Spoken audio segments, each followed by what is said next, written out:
I didn't hear screaming at first, only that broken, panicked sound a human body makes when air stops going where it's supposed to go. It was sharp and wrong and instinctively alarming, the kind of sound that freezes your blood before your mind can name it. I rounded the bend onto our street and saw a man in a black vest, with white letters pressing his hand into my pregnant wife's throat. His other arm blocked her retreat, his body angled forward like the pavement itself belonged to him. My wife's hands were locked over her stomach, shielding our unborn child, her face pale and her eyes wide with a fear I will never forget. The vest read, HOA COP, printed big enough to look official and cheap enough to mean nothing. He was choking her in broad daylight, on our street, in front of houses we were supposed to feel safe inside. This wasn't confusion or a misunderstanding or a rules dispute that got out of hand. This was an attack already in progress. And in that instant, I understood that if I hesitated even a second longer, something irreversible could happen. Before we move forward, drop a comment. Where are you watching from? I didn't shout to announce myself or slow down to assess the situation like a reasonable person might. My body moved before permission reached my brain. Driven by something older than thought and colder than fear, I heard my own voice tear through the street telling him to let her go, but the words weren't a warning. They were a statement of what was about to happen next. He turned just enough to register motion, just enough to see me closing the distance, and then my shoulder crashed into his chest. The impact knocked him backward and tore his hand from my wife's throat in the same violent motion. She stumbled away, coughing, gasping, clutching her stomach as she dropped to her knees on the sidewalk. Someone screamed her name. Another voice yelled something I didn't register.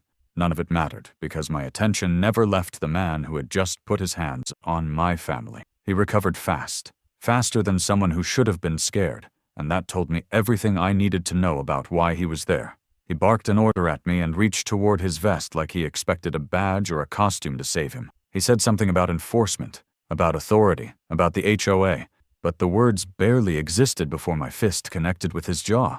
The sound wasn't dramatic or cinematic, just a dull, wrong impact that traveled up my arm and told me bone had shifted. His head snapped sideways, and his feet lost their argument with gravity. He tried to swing back, clumsy and desperate, and I stepped inside the motion and drove my elbow into his ribs.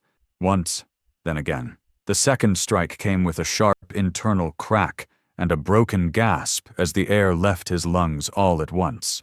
I remember thinking how quiet it suddenly felt, like the street itself was holding its breath. I told him calmly and clearly that he didn't get to touch her. I told him that line wasn't negotiable. He dropped to one knee, coughing, panic finally leaking through the confidence he'd been wearing like armor. For a half second, I thought it might be over. Then, he tried to lunge again. That was the moment any remaining doubt left my body. I grabbed him by the vest and slammed him into the pavement hard enough to echo off the houses. He screamed then, sharp and animal, the sound of someone realizing too late that borrowed power disappears the instant it's challenged. I brought my knee down into his side, controlled and deliberate, not wild, not frenzied, but absolute. I felt another rib give way under the pressure. He tried to crawl. I didn't allow it. I hauled him up just long enough to drive my fist into his face again, and his nose folded in on itself as blood spilled fast and dark. He collapsed fully this time, clutching his head and making sounds that no longer resembled threats. Phones were out everywhere now. Neighbors shouted. Someone yelled to call the police. Someone else screamed that he'd attacked a pregnant woman. I stood over him, breathing hard, hands shaking, not with fear, but with the effort it took to stop. I shouted so the entire street could hear that he had no authority. None at all. I told him he crossed a line he would never walk back from. Then I turned away from him, because the only thing that mattered was on the sidewalk behind me. My wife was still on her knees, coughing, crying, one hand gripping my shirt like it was the only solid thing left in the world. The other hand never left her stomach. I dropped beside her and kept telling her I was there, that she was safe, that I had her, even though my own pulse was still roaring in my ears.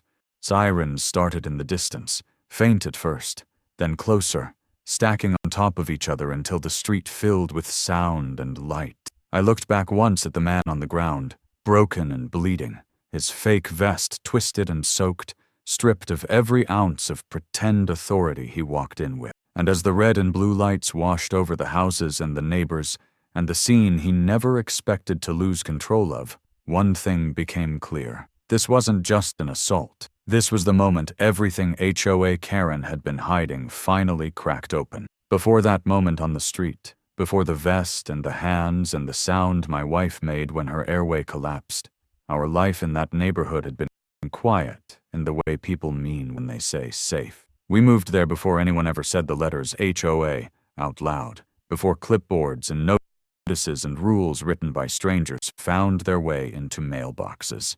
The street felt ordinary in the best possible sense. Neighbors waved, kids rode bikes without supervision turning into surveillance. People minded their own business and respected the fact that everyone else was trying to do the same. We chose that place deliberately because it sat close enough to my work to make life manageable and far enough from noise and chaos to feel like a place you could raise a family without constantly bracing for impact. When my wife got pregnant, the street seemed to soften around us. Smiles came easier. People waved longer. Someone left a bag of baby clothes on our porch without a note. Just a quiet gesture that said welcome instead of expectation. It felt like the beginning of something stable. That sense of stability made it harder to see what was coming. When the HOA was first proposed, it didn't arrive as a threat. It arrived dressed as organization. A few meetings in living rooms, talk of shared maintenance, landscaping coordination, preventing issues before they became problems. Nothing aggressive, nothing urgent, nothing that made anyone feel like saying no was necessary. Most of us barely paid attention because there was nothing yet to fight. It sounded like bureaucracy for people who liked structure, not something that would ever reach into our daily lives. That changed the moment the leadership was announced. HOA Karen lived 3 houses down. Everyone already knew her, even if no one liked to say it out loud. Her presence was loud before she ever held a title. Arguments that spilled into the driveway. Doors slammed hard enough to echo.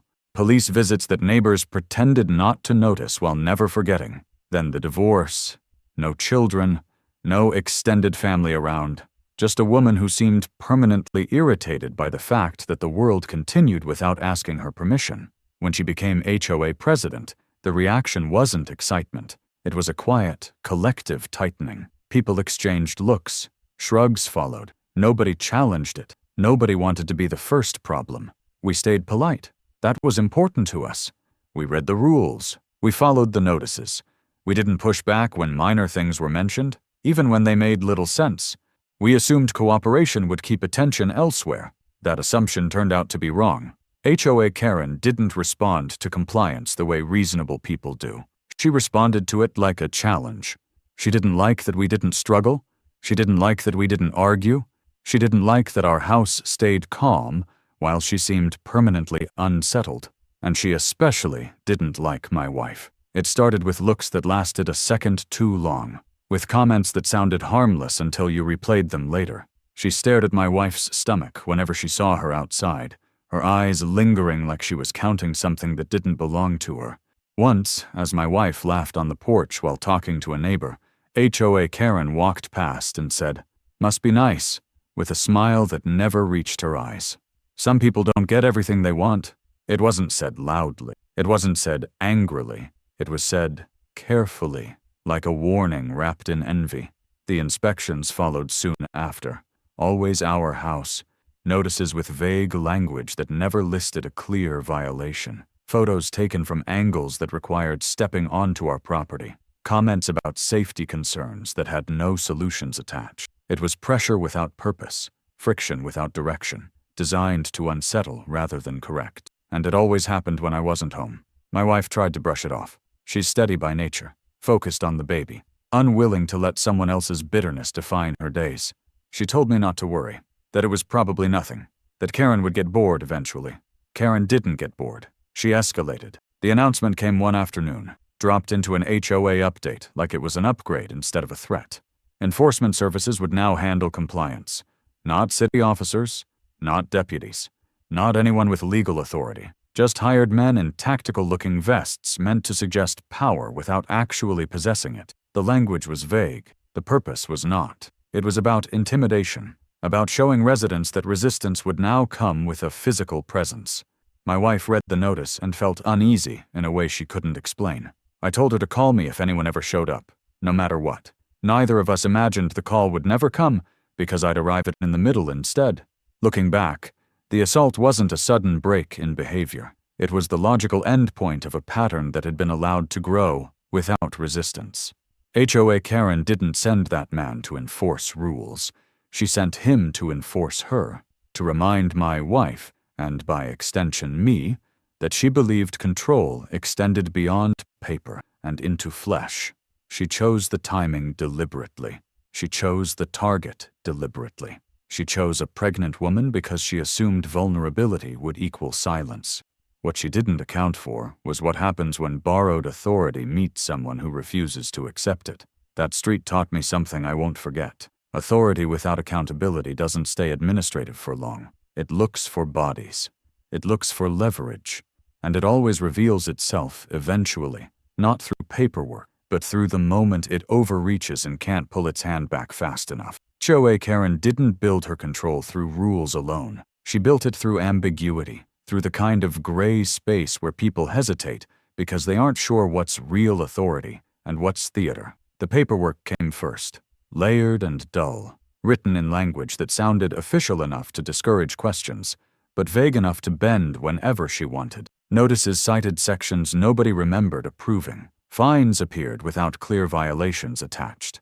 Warnings referenced community standards without ever defining what those standards actually were. It wasn't about order. It was about conditioning people to accept discomfort as normal and fear as the price of peace.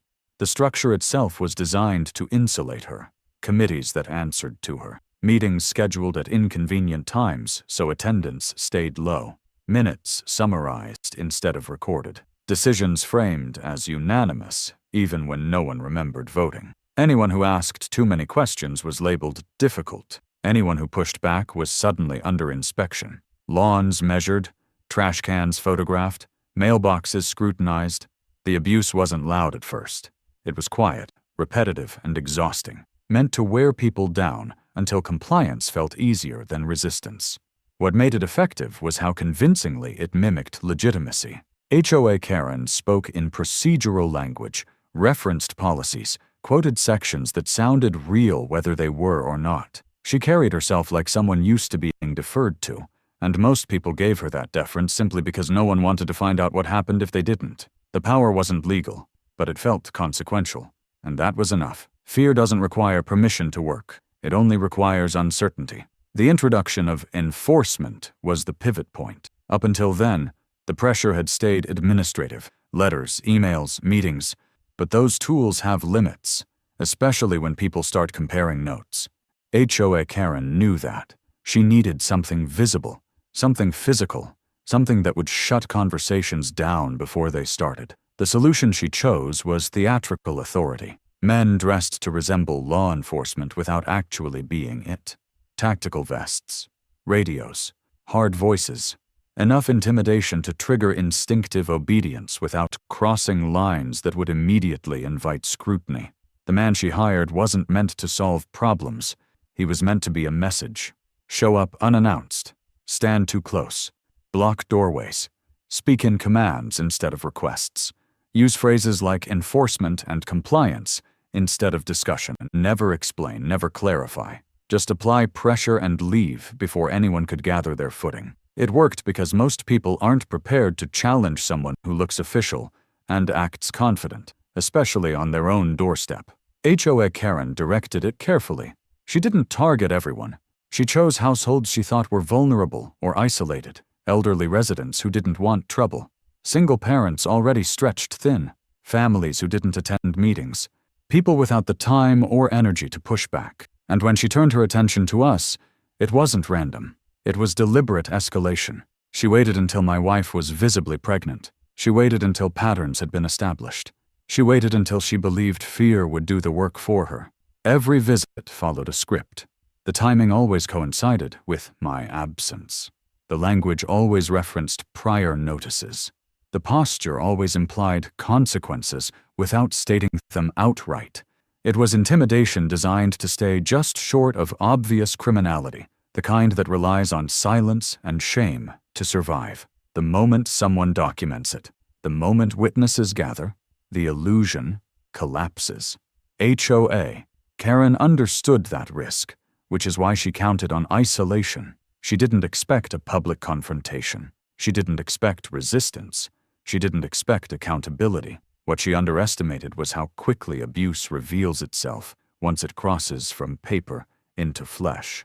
The moment that man put his hand on my wife's throat, every layer of constructed authority disintegrated. No policy could justify it. No rule could excuse it. No title could shield it. The power structure she built depended entirely on the belief that she could escalate without consequence. That belief was wrong. And the second it was challenged, the entire system began to fold in on itself, piece by piece, exactly the way unstable structures always do when exposed to real force. Once the sirens filled the street, and uniforms replaced the costume authority HOA Karen had relied on, the story stopped being hers to control. The shift was immediate and irreversible. What had been framed as an isolated enforcement incident began unraveling the moment real law enforcement started asking questions that didn't accept vague answers. Officers separated people, took statements, collected phones already pointed at the aftermath, and documented injuries that couldn't be minimized or reframed. My wife's condition alone ensured this would not be brushed aside. Medical responders treated her as a priority, documented bruising around her neck, oxygen deprivation symptoms, and shock, and those records became the first immovable pillar of proof. Witness accounts stacked up quickly. Neighbors described seeing the man arrive, block her movement, crowd her space, and escalate without provocation. Several described how he positioned his body deliberately, cutting off escape rather than correcting behavior. Doorbell cameras filled in gaps from different angles, showing the approach, the stance, the lack of any attempt at conversation before force. One camera captured the vest clearly, the lettering visible, the implication intentional. Another caught audio, the sound that drew attention before anyone understood what they were hearing. Each clip overlapped just enough to remove ambiguity. There was no single perspective to argue against. Together, they formed a timeline that could not be bent. When officers searched the man, the illusion collapsed further. No badge, no credentials, no license, no documentation tying him to any lawful agency. Just a radio, zip ties, and HOA paperwork stamped with a logo that carried no legal weight. That discovery shifted the investigation from assault to impersonation and conspiracy in seconds. The questions changed tone. Who hired you? Who paid you? Who told you to be here? The man's confidence evaporated under scrutiny. Without the vest, without the posture, without the assumption of fear, he had nothing to stand on. HOA Karen's name surfaced almost immediately. At first indirectly, through the paperwork, then directly, through payment records. Investigators followed the money trail, and it led straight through HOA accounts authorized by her signature. Security consultation, compliance services, labels chosen carefully to sound legitimate without specifying function. Those payments weren't one-offs. They were scheduled, consistent, and timed around specific enforcement actions. That pattern alone dismantled any claim of coincidence. This wasn't a contractor going rogue. This was a relationship. Digital records finished what physical evidence started. Text messages showed coordination, instructions about timing, notes about which houses required extra pressure, references to my work schedule, emails outlined escalation strategies, language that treated residents as obstacles rather than people. The tone was detached, managerial, and revealing. There was no concern for safety, no mention of legality, only results. Investigators didn't need to infer intent. It was written plainly, preserved in timestamps HOA Karen never expected anyone else to read. As detectives expanded the scope, the pattern widened. Other residents came forward once they realized what had happened to my wife was not unique. Elderly homeowners described similar visits. Single parents described being cornered, spoken to in commands, threatened with consequences that were never clearly defined. Each story mirrored the same structure. Same man, same vest, same language, Same disappearance once fear was applied. HOA Karen hadn't built enforcement to solve problems. She had built it to silence dissent and accelerate compliance through intimidation. The evidence didn't arrive all at once. It accumulated methodically, each piece locking into place with the last. Financial records supported witness accounts. Digital communications confirmed intent. Medical reports documented harm. Video erased doubt. By the time charges were discussed, the question was no longer whether crimes had been committed, but how far responsibility extended. The answer was clear. This wasn't a single bad decision. It was a sustained operation. When warrants were executed, HOA Karen's composure finally cracked. Devices were seized. Files were copied. Accounts were frozen. The same precision she had used to pressure others was turned back on her, this time without fear or hesitation. Every layer she built to protect herself became evidence instead. The structure that once insulated her now documented her downfall, and from that point forward, there was no version of events left that allowed her to walk away intact. By the time the case reached court, HOA Karen no longer controlled the room, but she still carried herself like someone who believed she should. She sat upright at the defense table, jaw tight, eyes forward, hands folded as if posture alone could substitute for authority. She didn't look at my wife. She didn't look at me. She looked past everyone, as though refusing eye contact might somehow undo the evidence stacked against her. The courtroom was full, not because this was sensational, but because it was familiar. People recognized the pattern even if they'd never put words to it before. They had lived under it. They had felt it pressing down quietly, pretending to be order. The prosecution didn't rush. They didn't need to. They let the record speak first. Financial trails laid out cleanly, methodically, transaction after transaction linking HOA funds to the man who attacked my wife. Dates aligned with visits. Amounts aligned with escalation. Labels designed to obscure purpose failed the moment intent was shown. Emails followed. Messages followed. Each one stripped another layer off the performance HOA Karen had relied on for years. The language wasn't emotional. It was managerial, detached, calculated. She talked about residents the way people talk about obstacles, not neighbors. When witnesses took the stand, the room changed again. Elderly residents described the same man arriving without warning, standing too close, speaking in commands instead of explanations. Single parents described being threatened with consequences they couldn't define, but felt compelled to fear. Each testimony mirrored the last without coordination, the consistency too exact to dismiss. The pattern wasn't accidental. It was engineered, and with every voice added, HOA Karen's posture stiffened further, her control shrinking visibly as the room stopped pretending she was in charge of anything. The moment that ended all ambiguity came when the fake HOA cop was brought in to testify. Without the vest, without the posture, without the borrowed confidence, he looked smaller than he had on the street, fragile, his jaw still wired, his speech slowed and distorted. He answered questions without drama because there was nothing left to perform. He confirmed the payments. He confirmed the instructions. He confirmed the timing. And when asked directly whether HOA Karen knew my wife was pregnant, he answered yes without hesitation. He said she told him pressure worked better when people were vulnerable. The silence that followed wasn't shock. It was recognition. HOA Karen's attorney attempted distance, framing her as someone overwhelmed, someone who lost control for a moment. The judge shut it down. This wasn't a moment. This was planning. This was delegation. This was violence by proxy carried out with plausible deniability until it failed. The courtroom didn't erupt. There were no gasps. Just the steady erosion of the last narrative that could have protected her. When she finally spoke, it wasn't to deny the facts. It was to minimize them. She talked about stress, about responsibility, about how hard it was to manage people who didn't respect rules. Not once did she mention my wife. Not once did she acknowledge the pregnancy. The absence was louder than any outburst. Sentencing unfolded without theatrics.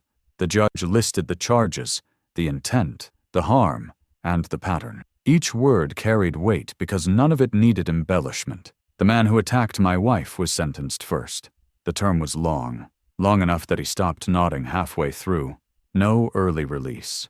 No suspended time. No sympathy extended for someone who chose a costume over a conscience.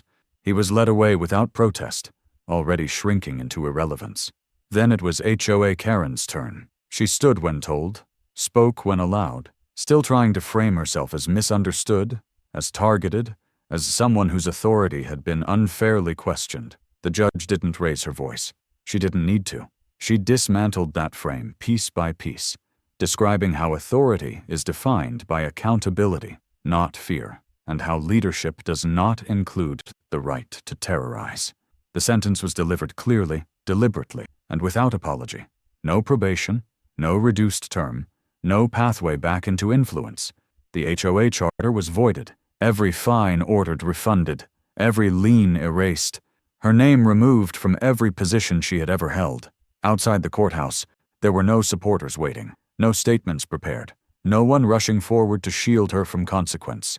Just a transport vehicle, and the quiet efficiency of systems doing what they should have done much earlier. We left without ceremony. No interviews, no celebration. Relief settled in slowly, heavy but steady, replacing a tension that had lived too long in the background. The collapse didn't echo. It didn't need to. It simply happened, and nothing remained to argue with it. The damage HOA Karen caused didn't end with her sentence, and the response didn't stop with her removal. Once the court stripped her of authority, institutions that had previously stayed distant moved in with precision. Auditors were assigned to the HOA accounts, not to make examples, but to document reality. Every transaction was reviewed. Every mislabeled payment was traced. What had once been hidden behind administrative language was exposed as systematic misuse of funds, and the numbers told a story that words never could. Money collected under the threat of fines and compliance had been redirected toward intimidation, and that alone triggered a cascade of mandatory actions no individual could interrupt. Residents began receiving notices that didn't demand anything from them for once. They explained what had been uncovered. They explained how funds had been misused. They explained what restitution would look like. Checks followed, not as apologies, but as corrections. People who had quietly paid to avoid attention suddenly realized they had never been obligated to submit at all. The fear that had governed decisions for months evaporated once it was named for what it was. Fear doesn't survive clarity. It collapses when exposed to documentation. Law enforcement agencies reviewed their own blind spots as well. Internal memos circulated, not blaming individuals, but acknowledging how easily authority can be simulated when assumptions go unchallenged. Training protocols were updated, procedures clarified. The case became a reference point, not because of its violence, but because of how long the illusion had been allowed to operate, unchecked. Experts were brought in to consult on HOA overreach, impersonation tactics, and the psychological impact of coercive governance at the neighborhood level. What had been dismissed as petty bureaucracy was reclassified as a legitimate vector for abuse. The neighborhood itself transformed quietly. There were no announcements, no ribbon cuttings, just absence, no enforcement vehicles, no inspections, no men standing too close or speaking too loudly. People resumed conversations without scanning their surroundings. Doors stayed open longer. Kids played without adults watching for threats that no longer existed. The HOA office closed its doors and never reopened. The sign came down one morning without comment, and no one asked where it went. No one needed to. My wife's recovery became the central measure of progress. Physical healing came first. The bruising faded. Her breathing normalized. Medical follow-ups confirmed what we already felt in our bones, that the baby was unharmed, strong, steady, unaffected by the chaos inflicted around them. Emotional healing moved slower. She startled at sudden movements for a while. She checked behind her when walking outside. We didn't rush it. We didn't pretend resilience meant forgetting. Healing meant reclaiming space at her own pace. I returned to work with a sharpened awareness that never dulled into bitterness. Every call involving authority, every complaint involving power, every dispute framed as enforcement now carried a different weight. I listened harder. I questioned structures instead of individuals. Others did too. The ripple didn't announce itself, but it spread. People became less willing to accept intimidation, masked as procedure. The case didn't inspire speeches. It inspired caution, which was far more effective. HOA Karen never attempted to re-enter the conversation. There were no letters, no interviews, no public reframing of events. Her silence wasn't strategic, it was final. Systems had closed around her in a way she could not influence or navigate. The same structure she once manipulated now excluded her completely.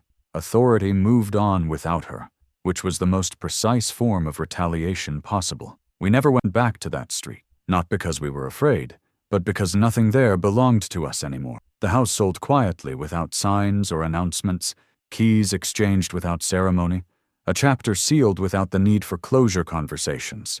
Some places carry too much residue from the way power was misused, and staying would have meant pretending the walls hadn't witnessed what happened in front of them. Leaving wasn't retreat, it was reclamation. Our life narrowed back to essentials. Doctor appointments without tension, evenings without scanning windows, mornings without the expectation of interruption. The baby arrived healthy and strong, a steady heartbeat where chaos had tried to wedge itself. The sound of breathing at night mattered more than any verdict or sentence. That was the metric that counted. Peace returned, not all at once, but in small confirmations that danger no longer waited outside the door, wearing a costume. HOA Karen didn't reappear in any meaningful way. Her name stopped circulating except in paperwork and institutional memory, the kind that exists only to prevent repetition. No statements, no justifications, no reframing. The systems she once bent simply moved forward without her, which was the outcome she never accounted for. Control only exists while it's recognized. Once stripped of audience, it dissolves. Neighbors moved on. Conversation shifted. The story didn't linger because it didn't need to. What remained was absence. Absence of intimidation. Absence of surveillance. Absence of voices pretending authority without accountability. That absence spoke louder than any resolution. Sometimes I think about the vest lying twisted on the pavement that day, soaked and meaningless, and how quickly borrowed power collapses when it meets resistance. How quiet the end actually is when there's nothing left to argue with. HOA Karen went silent.